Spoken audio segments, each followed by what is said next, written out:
Today you're going to take a look at my process for creating a Yayoi Kusama inspired pumpkin. You can see I have my pumpkin drawing here in the background. I drew it in pencil, and then I'm taking my black paint and I'm outlining all of the different shapes that I made.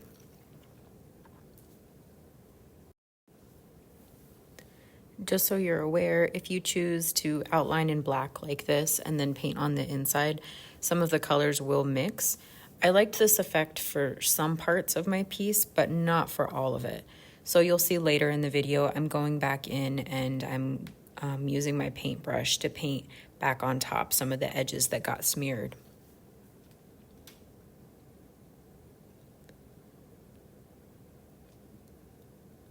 If you choose to use the tip of your paintbrush instead of the side, that's going to give you a much thinner effect for when you're going in and painting small details. You can see at the top of my stem for the pumpkin up there, it's very thin because I was just barely touching the paper with the tip of the paintbrush.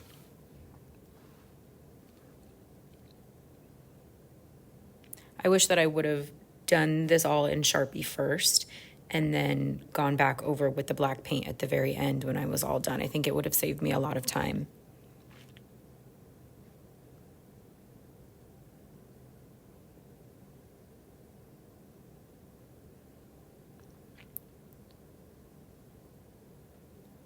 So some of the themes in her work is she has a lot of organic shapes. You can see in my background, I chose to have these organic looking squiggle shapes. She has repeating patterns. Some of her work has different types of dots. Some of them can be large, some are small, some are lots of little dots together to create bigger dots.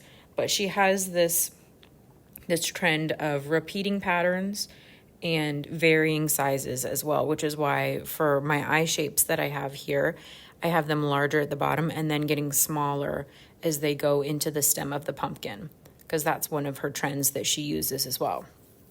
I'm using my my red and my yellow, and I'm mixing them together on my lid to create orange.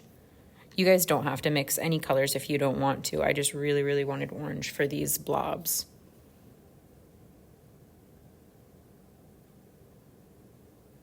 Now I'm going in with my blue. You can see I changed my paintbrush again.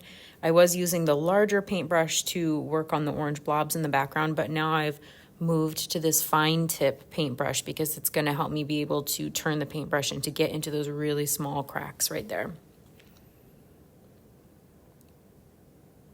And now I'm going and painting my eyes. So Kusama, she does use a lot of eye motifs in her different pieces that she uses. Even if they're not supposed to necessarily be eyes, they have that eye shape with the pupil in the center. I chose to make mine a little bit bigger because, again, I'm not copying her work. I'm just being inspired by the methods that she uses.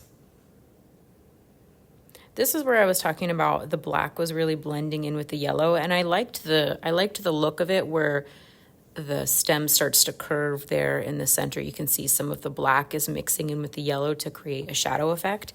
I liked that on the stem, but I didn't like it so much on my orange blobs that I have in the background, which is why I went back in at the end and added the black paint back in.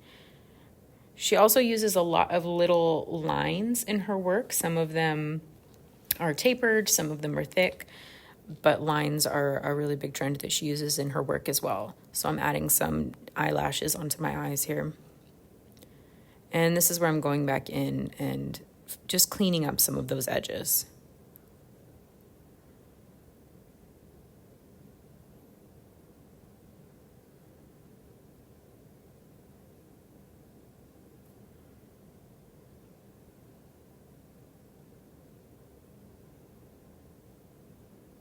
Here I was experimenting with more of the lines that she uses in her work, but as I started to add them onto my blobs in the background, I felt like it was too busy. Because I had all of the repeating lines on the eyes on the pumpkin, it felt too busy and like it was too much. So I went and I changed it. I've got my thick paintbrush here, and I'm doing some wide strokes to just cover those up.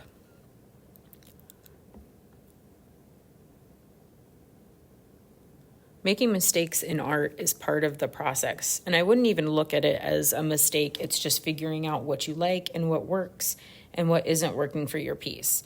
Because those little tapered lines that are coming off the blob, that could be really great in a different piece, but the fact that it wasn't working in this one is okay. So do not be afraid to change your idea or to let it evolve and grow as you work on the piece. Fixing a little orange spot in the corner that I missed.